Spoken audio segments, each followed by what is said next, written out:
Então, a gente chegou nessa fórmula, nessa expressão aqui muito simples, né?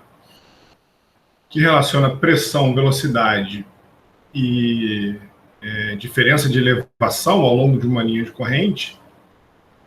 Mas a gente só tem que tomar cuidado, né? Que as restrições ou as hipóteses que a gente usou para chegar aqui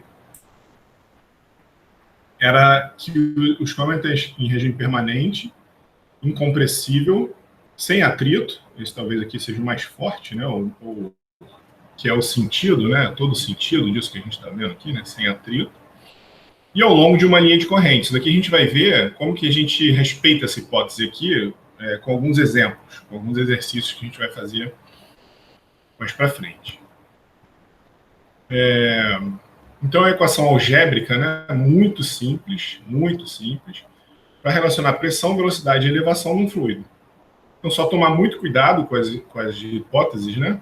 Com as restrições ou hipóteses, como você preferir, que todas elas devem ser válidas para a gente conseguir aplicar essa expressão. Tá? A gente vai, de novo, né? Que a gente vai entender essa hipótese aqui com alguns exemplos. Tá? Aí uma pergunta, não sei se foi do Samuel, do Zé Paulo, essa questão aqui da constante, né? O que é essa constante? Então, essa constante ela pode ser avaliada em qualquer ponto da linha de corrente, onde a pressão, massa específica e velocidade e elevação são conhecidos. Tá? Então, você pode calcular a pressão em um ponto aqui da linha de corrente. Claro, você tem que saber a pressão, velocidade e elevação, e aí essa constante vai ser a mesma para todos os outros pontos dessa mesma linha de corrente. Tá? Então, aqui a gente tem a constante 1, né? Uma constante 1 para uma linha de corrente aqui em cima, e uma linha de corrente aqui embaixo. Para qualquer ponto, a gente tem uma outra constante diferente, constante 2. Tá? Ela também pode ser aplicada entre dois pontos, na mesma linha de corrente, dessa forma aqui. Né? Se isso é constante, se esse termo pressão V e GZ é constante, significa que P1 sobre ρ mais V1 ao quadrado sobre 2 mais GZ1 tem que ser igual a P2 sobre ρ mais V2 ao quadrado sobre 2 mais GZ2. Tá? É uma consequência, né? Essa expressão aqui é uma consequência dessa expressão ali de cima.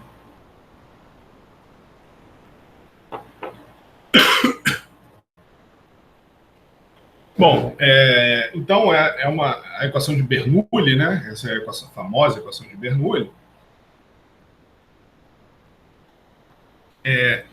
Nessa equação, né, a aproximação chave, ou a aproximação fundamental, é que os efeitos viscosos são muito menores que os inerciais, que estão descritos aqui, né, os inerciais pela aceleração do escoamento, né, gravitacional, e o de pressão.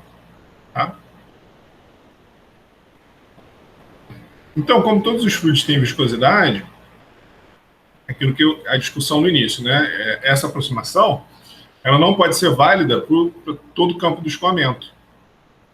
Mas ela é muito importante em algumas regiões. Então, por exemplo, isso é uma coisa interessante, né? A gente não precisa ficar resolvendo Navier-Stokes para todo esse campo do escoamento aqui, né? Todo esse escoamento que a gente quer em torno do carro.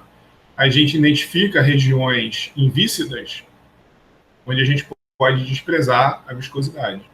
E regiões que a viscosidade tem que ser levada em conta, e a gente usa Navier-Stokes. Então, isso simplifica a vida também, tá?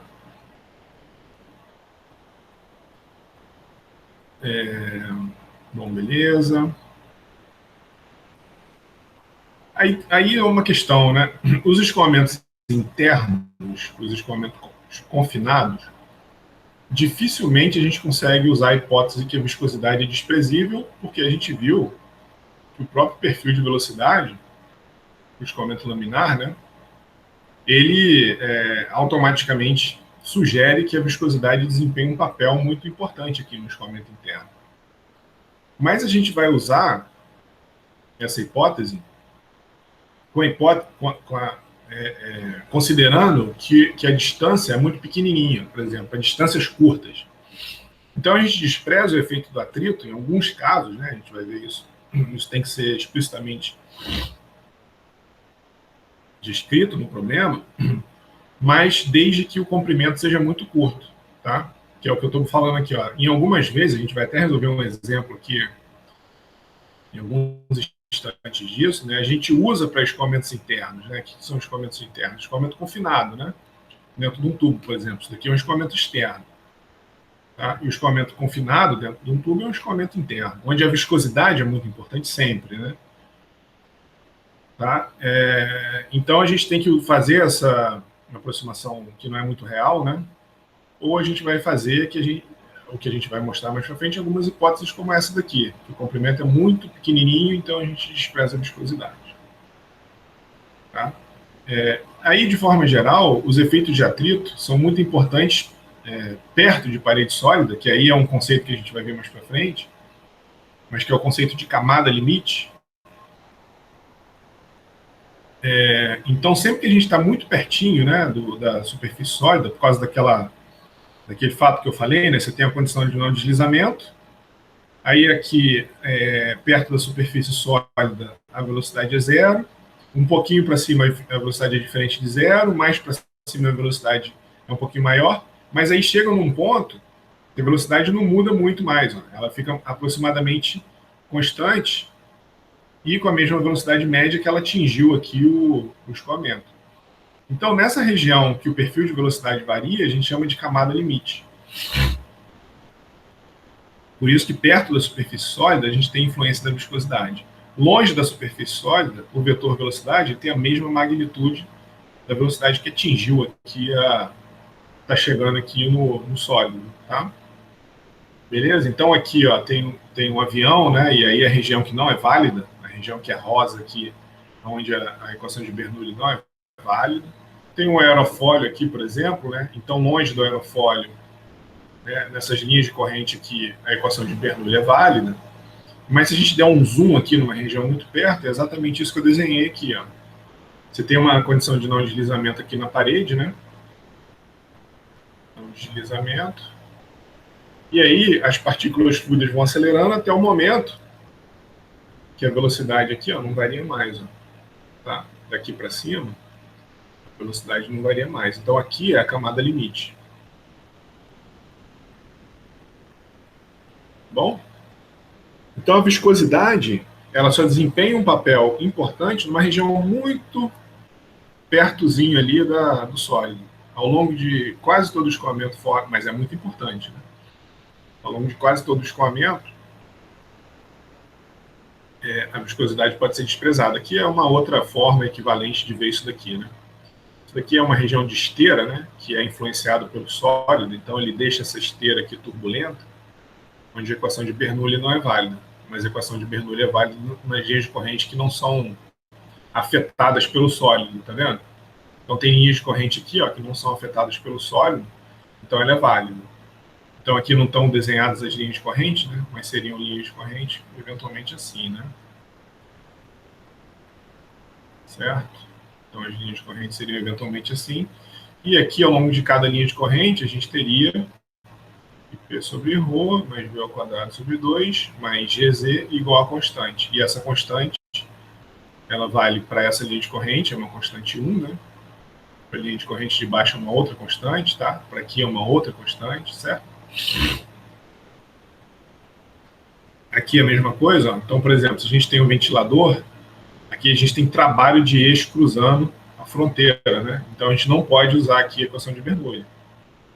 Tá? Então aqui ela é válida antes do ventilador, depois que passou por toda... Depois que o ventilador vai bagunçar bastante as linhas de corrente, né? Então aqui para frente ela é válida, mas com uma outra constante, né? Certo? É válida entre dois pontos aqui, 1 e 2, por exemplo. E aqui entre dois pontos 1 e 2. Mas você não pode aplicar 1 e 2 passando pelo ventilador.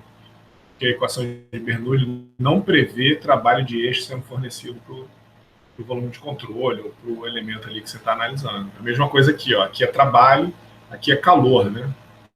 Então aqui é válido, qualquer ponto 1 e 2 aqui é válido, entre qualquer ponto 1 e 2 aqui é válido, mas você não pode passar pelo fornecimento de calor aqui, ó. Ele está mostrando aqui regiões inválidas aqui por causa da condição de não deslizamento, né? Então aqui a viscosidade é importante, ó. Tá? e aqui tem fornecimento de calor. Então também não é válido. Nesse caso, aqui a pergunta do Emerson, ó. Olha como é que a gente chegou. Olha a forma da equação de Bernoulli, feita por análise diferencial. E olha como é que é a equação de Bernoulli, quer dizer, a equação da energia por análise integral. Se a gente cortar os termos de calor e trabalho, e variação de energia interna, olha o que sobra. Tá vendo aqui, ó? Exatamente, e aí o M ponto pode ser simplificado, né? Sobra justamente a equação de Bernoulli. Então, com as mesmas hipóteses, se a gente pegar a primeira lei da termodinâmica e desprezar calor, trabalho e variação de energia interna, a gente chegou na equação de Bernoulli também. A gente poderia ter falado de Bernoulli lá atrás, se quisesse, tá? Beleza? Se a gente quisesse analisar esse escoamento aqui, geral, né? Sem fornecimento de calor, a gente tinha que vir para a primeira lei da termodinâmica e desprezar esse cara. E esse cara aqui também, né? Assumindo que não tem variação de energia interna. Então tem fornecimento de trabalho de eixo, e a gente relaciona isso com variação de pressão, diferença de altura e de velocidade. Aqui, nesse caso, a primeira lei da termodinâmica, a gente ia desprezar o fornecimento de trabalho de eixo, mas tem fornecimento de calor. Tá? Beleza? Então está tudo interligado. Seja qual for a análise, a gente tem que chegar no mesmo resultado. Tá? Beleza? Aqui também, se a gente quisesse aplicar Navier-Stokes, poderia. Lembra que lá na parte de Navier-Stokes a gente mostrou a continuidade, a equação de quantidade de movimento linear, que é a própria Navier-Stokes, e uma equação de energia. Deixa eu ver se está aqui fácil de puxar. É o diferencial. Quer ver? Deixa eu mostrar para vocês aqui. Se por acaso vocês precisarem, né? Isso daqui tem alguns projetos finais que envolvem isso, né? Que é justamente a equação de Navier-Stokes, mas acoplada aqui, ó. Esse é o termo de energia. Se a gente quisesse passar por aquela fogueira ali, de forma diferencial, ó, aqui, ó, esse é o termo que relaciona onde o Q aqui, só cuidado, né? Porque em transferência de calor, Q é calor fornecido ou rejeitado. Em mecânica dos fluidos, Q é vazão, né? Então, Q, nesse caso aqui, é calor, tá? Certo? Então, essa é a equação de energia que a gente deveria ter que colocar ali, naquela fogueira, para relacionar variações de temperatura. Então, é mais uma equação aqui que acopla com as equações de Navier-Stokes diferencial. Se a gente quisesse vir para esse caso aqui, né? Certo? A gente tem uma chaminé ali, ou seja lá o que for, a gente teria que acoplar aquela equação da energia ali, que é energia. Tá? Certo? Se a gente quisesse resolver isso diferencial, levando em conta a viscosidade. Beleza? Então tá tudo acoplado, tudo é interligado. Todo o resultado tem que estar igual, depende do que você quer saber, da sua solução, tá? Beleza? Aí, de novo, né?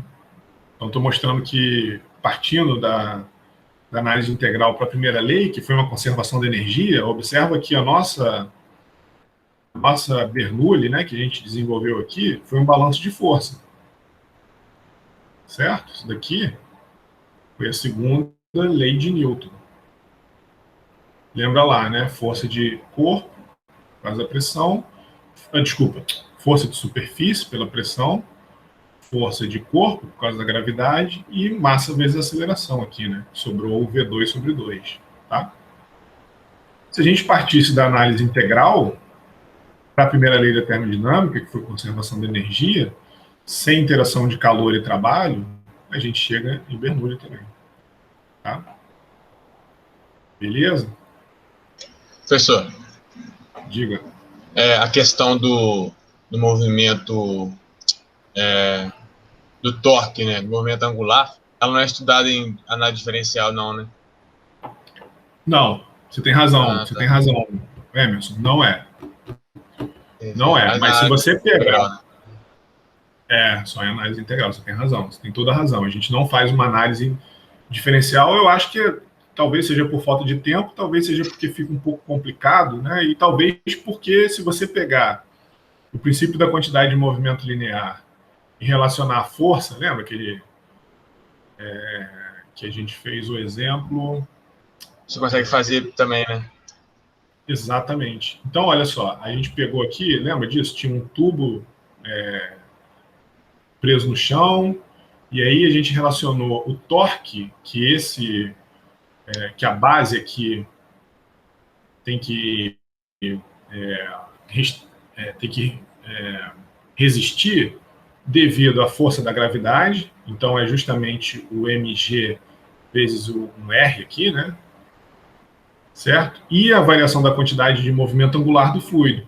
Se a gente tivesse feito a variação da quantidade de movimento linear, que vai fornecer a força, e multiplicar por esse raio, sai também. Entendeu? Então, talvez eu acho que eles não façam isso, porque só fazer Navier-Stokes já é uma complicação, né? A gente já fica maluco resolvendo Navier-Stokes, tendo que simplificar, não sei o quê, para chegar em forças que agem no escoamento. Então, se a gente ainda fosse falar de torque, eu acho que o curso não ia ter tempo e também é simplesmente relacionar força com raio. Mas você tem toda a razão. O panorama, né, a visão global, é isso aí, exatamente isso que você falou mesmo. A gente não vê o princípio da quantidade de movimento angular, mas, ao mesmo tempo, a gente consegue relacionar isso simplesmente que a gente poderia ter feito isso lá atrás em análise integral também, só ficar com o princípio da quantidade de movimento linear e relacionar com raio. Mas, como todos os livros, e mesmo porque lá em mecânica, em máquinas de fluxo, o princípio da quantidade de movimento angular simplifica muito a vida, para a gente chegar nas equações que regem o funcionamento das turbinas, das bombas. Então, a coisa fica mais direta do que ter que ficar resolvendo quantidade de movimento linear, multiplicando por raio, sabe? Você já tem uma equação direta que dá a variação da quantidade de movimento angular com torque que um dispositivo requer ou que ele fornece. Né? Se for uma turbina, o torque é fornecido por um gerador, se for uma bomba, é o torque que a bomba precisa para girar ali o impelidor. Né? Tá? Mas está certinho, cara. O panorama que você fez aí é exatamente isso mesmo. Entendi. Talvez seja por isso mesmo que não é tão prático, né? Dá para sair bem para essa análise aí, né? Isso. Beleza. Valeu, cara. Boa observação aí. Bom, então aqui, até dentro de uma outra pergunta que você tinha feito anteriormente, é exatamente aqui, ó, a gente chegou também, ó, por análise, observa que foi análise integral e para balanço de energia, né? A gente chegou na mesma relação que a gente fez aqui, análise diferencial para balanço de força. Então, Bernoulli poderia ter saído lá atrás também, do balanço de energia, que é o que está aqui, ó. Eu peguei a primeira lei da termodinâmica e fui cortando os termos que a gente usou aqui em Bernoulli. Ó. Não tem calor, não tem trabalho de eixo, não tem variação da energia interna. Né? Esse termo aqui está relacionado com o fornecimento de calor. Tá? Certo? E aí, finalizamos com Bernoulli também pela equação da energia. Tem livro que mostra Bernoulli pela equação da energia, tem livro que mostra Bernoulli pelo balanço de força. Tanto faz. Isso é a opção do autor, eu escolhi um, mas, de novo, o resultado tem que ser o mesmo, né? Tá? Certo? Então, só para mostrar, só até para ilustrar essa questão, é um gancho numa pergunta que o Emerson tinha feito mais cedo. Então tá aí, né? Não importa o balanço que você fizer, energia ou força, diferencial ou integral, o resultado físico tem que ser o mesmo. Certo? Aí aqui, ó, a única coisa que a gente tem que fazer para aplicar a equação da energia é que ela tem que ser analisada num tubo de corrente. O que é um tubo de corrente? É você pegar uma região circundada, e lembra que a equação da energia integral, a gente estava considerando o escoamento numa tubulação, né? Então a gente tem uma área aqui e uma área aqui. A equação de Bernoulli em termos de força, a gente está integrando ao longo de uma linha. Então como é que a gente faz a equivalência da equação da energia, que é uma área aqui, né? Uma integral na superfície de controle, lembra? Na entrada e na saída, com o que a gente fez para uma linha. É considerar o que se chama de tubo de corrente. É você pegar duas linhas de corrente. Então, por exemplo, estou dando um exemplo aqui, pode ser essa ou pode ser a de cima, se você quiser. Pegar duas linhas de corrente e aí você faz a entrada e a saída aqui, o valor médio da pressão, velocidade e altura na entrada e na saída. Então, isso, usando a análise integral, esse tubo de corrente aqui vai ser equivalente ao que a gente fez para analisar o escoamento ao longo da linha de corrente. Tá? Então, essa é a hipótese, só um detalhezinho aqui, né?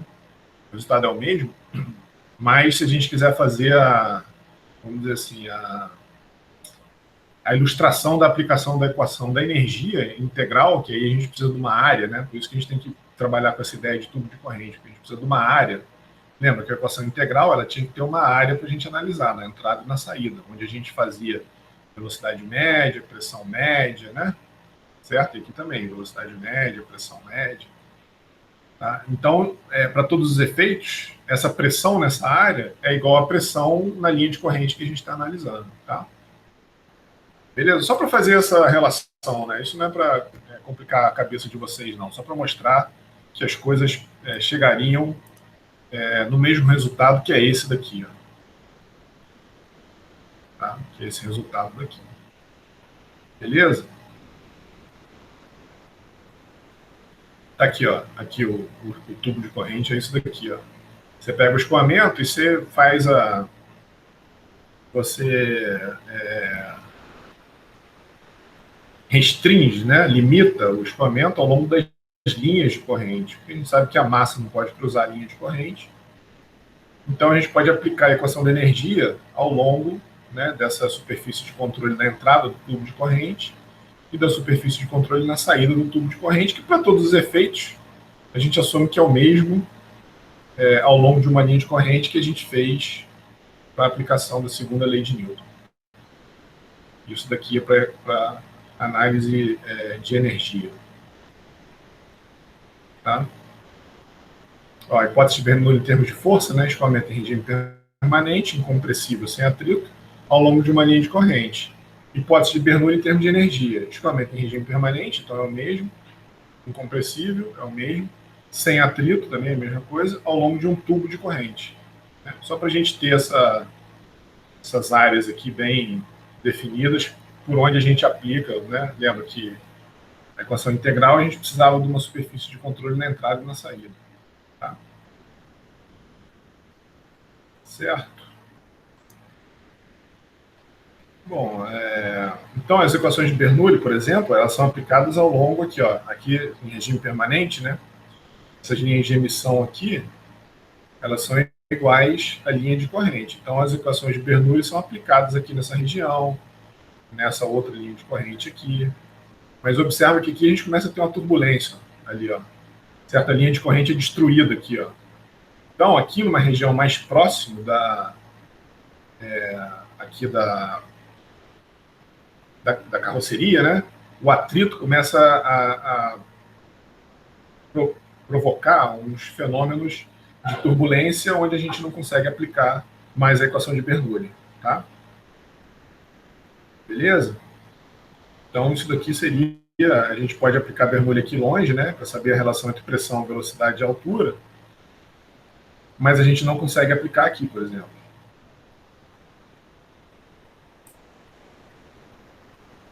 E aí, o que a equação de Bernoulli nos diz fisicamente também, né?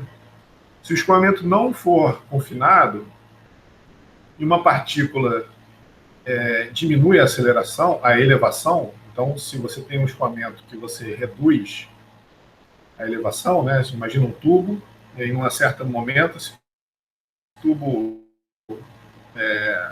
desce, né? Ou se ele se mover para uma região de maior pressão, então o efeito é o mesmo, né? Ou se a altura reduzir ou se a pressão aumentar, o fluido vai desacelerar. Opa, na verdade ele não desce, ele sobe, né? Se ele aumenta a elevação, desculpa, eu tinha falado aqui, reduz a elevação, né? Mas se você tem um escoamento confinado, que ele aumenta a elevação, então ele vai, o tubo vai e sobe, né? Ou então, se a pressão aumenta, ele desacelera. Então essa é uma consequência da equação de Bernoulli, né? Para manter o balanço de força, né? A massa vezes a aceleração tem que compensar o somatório das forças de pressão e de corpo, tá? Que é o que está aqui, ó. As forças de pressão mais as forças de corpo são a variação da quantidade de movimento linear. Então, a variação da quantidade de movimento linear é justamente esse termo aqui que tem que compensar as forças de pressão e de corpo, tá? Certo? Que é a mesma sentido se for em termos de energia, né? A soma do trabalho flow work, lembra? Do trabalho do escoamento, é justamente de onde surgiu esse P aqui, né? Essa pressão. É o trabalho que o escoamento tem que fazer para entrar pela superfície de controle, é o famoso P vezes V, né? Pressão vezes volume específico. Tá? Que é o sobre ρ aqui, ó. Tá? De V é 1 sobre ρ. Certo? A gente trabalhou nesse termo lá na parte de análise integral com detalhe, né? Então, a soma de trabalho do escoamento, que é esse termo aqui, é o trabalho que o escoamento tem que fazer para entrar no volume de controle. Mais energia cinética. Então, a gente está fazendo uma análise em termos de energia agora. Mais energia potencial deve permanecer constante. Então, conservação de energia. Tá? Beleza? Então, qualquer que seja a sua análise, a gente tem uma interpretação física, né? Ou a energia se conserva, ou o somatório das forças tem que ser igual à massa vezes a aceleração. Tá? Então, essas coisas têm que se balancear, né? Agora tem as limitações, né? Aqui é um gancho para a parte de perda de carga. Então, a gente está desprezando os efeitos viscosos do escoamento. Então, a gente fica com essa condição irreal, que um fluido escoando em um tubo horizontal, imagina só, você tem um tubo horizontal infinito, que sai da, sei lá, de Volta Redonda até São Paulo, não sei. Então, se esse tubo for horizontal, reto e de área constante, o que a equação de Bernoulli diz é que ele jamais ia sofrer uma queda de pressão. Ou seja, você tem uma bomba em Volta Redonda, você forneceu uma certa pressão em Volta Redonda, o fluido vai chegar lá em São Paulo com a mesma pressão. Isso fisicamente é real?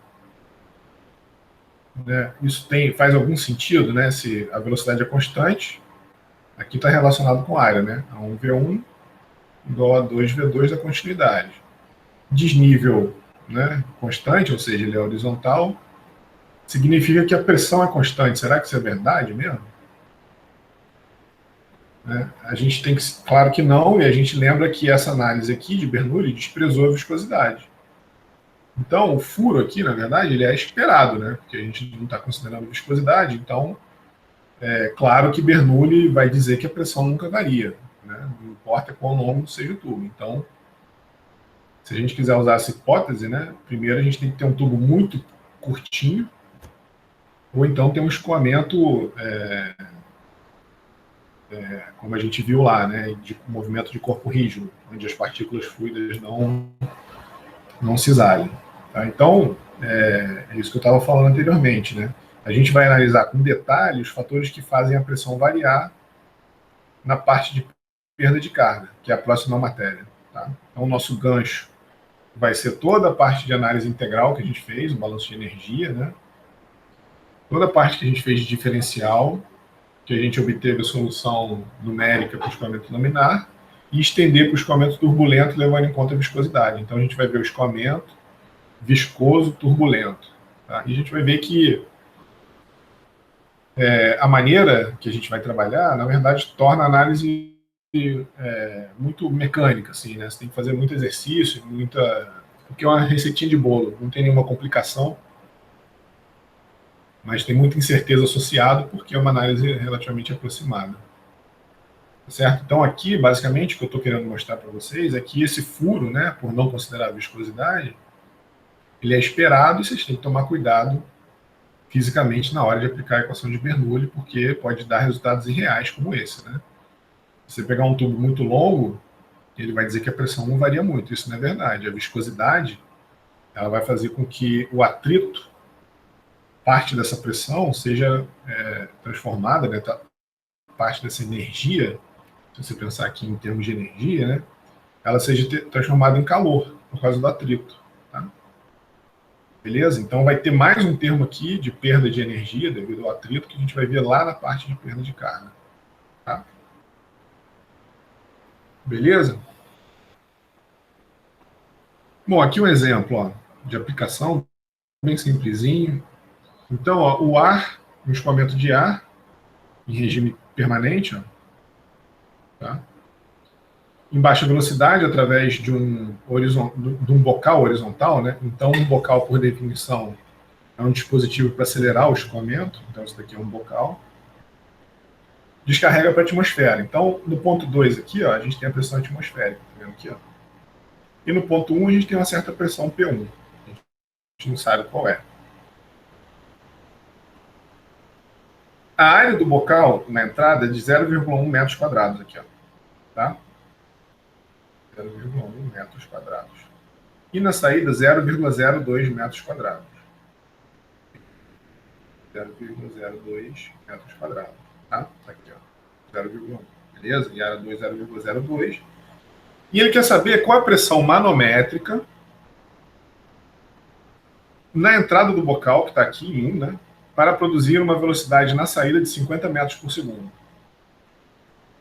Tá? Então essa é a pergunta. Qual a pressão P1 para a saída de 50 metros por segundo, com uma área de 0,2 metros quadrados na saída, 0,1 metros quadrados na entrada. Então a gente tem o volume de controle em torno aqui do bocal, a gente assume que ele tem, um bocal normalmente é uma peça estreitinha, né? Então ele está enfatizando uma linha de corrente aqui no centro, ó, longe das bordas, né? Lembra que aqui a equação de Navier-Stokes não longe das fronteiras, né? Porque por causa do atrito aqui, né? Da condição de não deslizamento, a gente tem uma região onde o atrito aqui ele é muito forte, né? Então a gente pega uma linha de corrente no centro do tubo, longe aqui da influência do atrito, tá? Então tá aqui todas as hipóteses, ó. Primeiro, a pressão manométrica, né? P1 menos pressão atmosférica, certo? É isso que ele quer. A pressão manométrica é isso. Então, escoamento em regime permanente, escoamento incompressível, invícido ao longo de uma linha de corrente. Ou, se a gente quiser trabalhar com o conceito de energia, a gente tem que fazer a hipótese que aqui é um tubo de corrente, ou seja, a gente pega todas as linhas de corrente aqui, o resultado prático no final é o mesmo, né? Mas a gente pegaria todas as linhas de corrente e analisaria um tubo de corrente aqui, ó, certo? Assumindo que a área é a mesma, né? Aí são algumas hipóteses que a gente tem que fazer, né? A gente estaria longe aqui da fronteira, mas assume que a área seria a mesma da entrada e da saída, tá? Beleza? Enfim, seria a hipótese aqui se a gente quisesse trabalhar com tubo de corrente nesse caso aqui, né? Talvez faça mais sentido trabalhar com linha de corrente, porque aí essa hipótese fica um pouquinho menos forte, né? Que a gente pega uma linha de corrente que está aqui no meio e ela passa por uma seção que tem essa área aqui e essa outra seção que tem uma área A2 na saída, tá? Beleza? Não tem uma diferença de desnível ali, né? Z1 igual a Z2.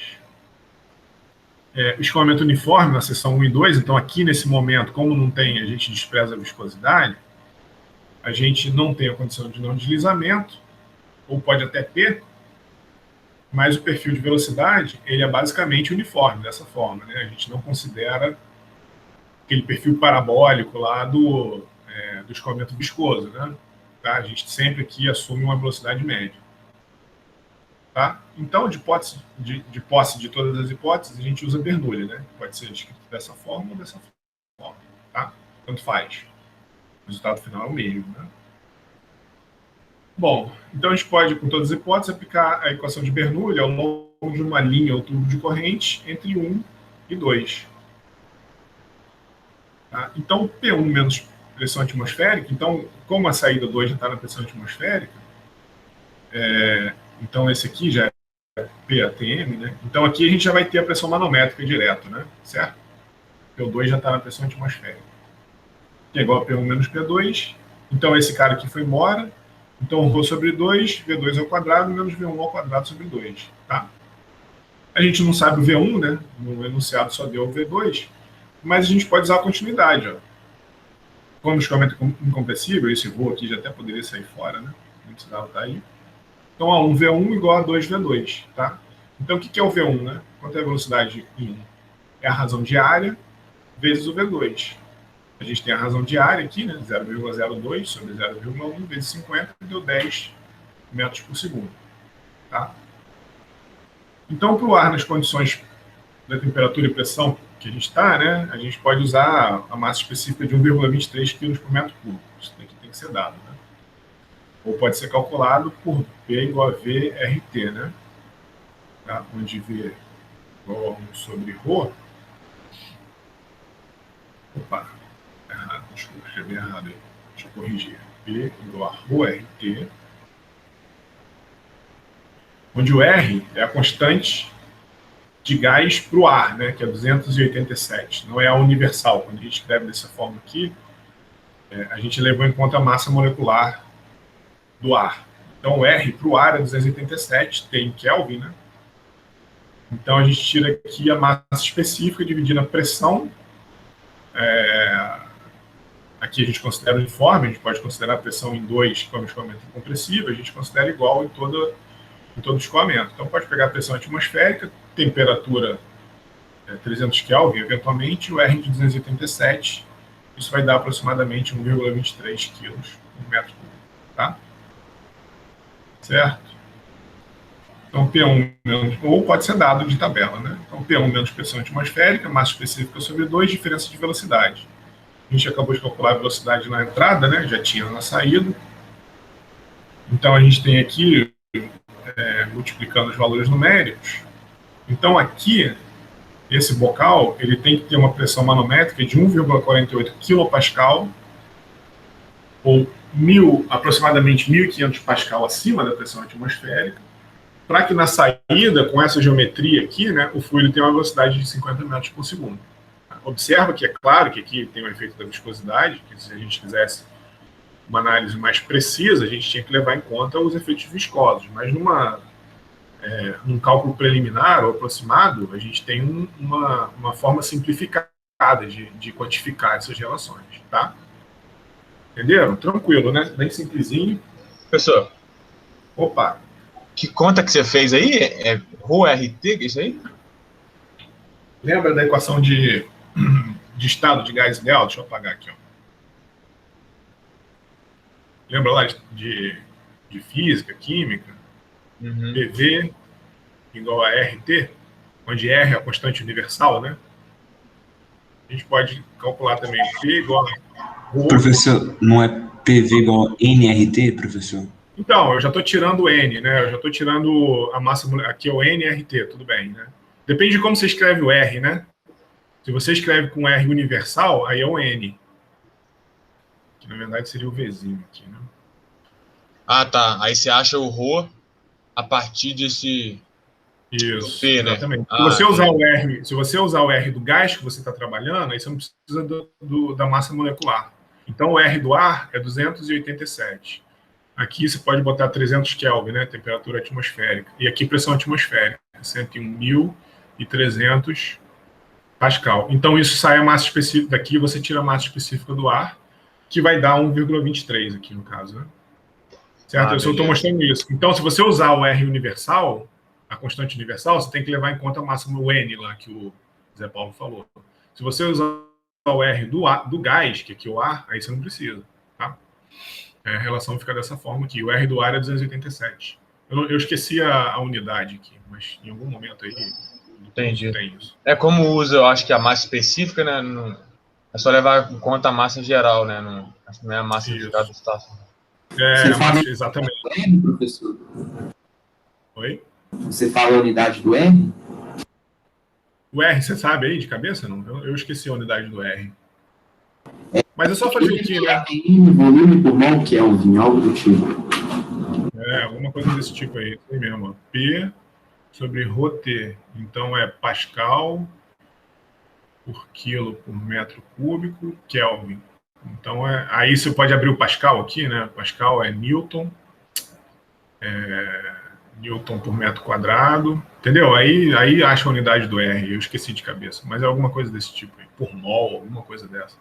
Sei que é 287 o valor, eu não lembro direito a unidade. Mas é isso daqui. Tá? Pro ar, tá? Cada gás tem o seu R tabelado lá. Tá? Então, se você usar o R do ar, na temperatura atmosférica, claro, né? Lembra? E aí entra em termodinâmica, entra uma questão que a gente não precisa falar muito aqui.